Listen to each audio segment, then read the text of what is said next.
Bakit pag magkagalit ang tao, hindi mag-iimikan at sobra niya na kinaiinisan ang isa't isa? Hanggang sa hindi niya na namamalayan ang tagal niyo na palang hindi nagpapansinan. Bakit nga ba? Dahil ba sa sama ng loob o malin na gawa o dahil sa mataas na pride?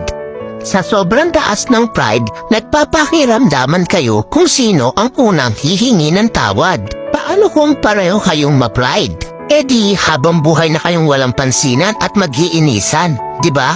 Alam niyo ba ang kasabihang, it's better to lose your pride because of your love than to lose your love because of your pride?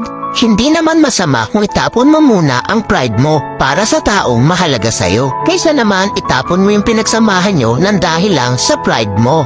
Wala namang masama o mawawala kung ikaw ang unang lalapit o iimik. Ika nga ang nagmamataas ang siyang ibinababa at ang nagpapakumbaba ang siyang itinataas. Kaya huwag ugaliin na magkimkim ng galit dahil ang galit ay basura lang sa ating puso at isipan.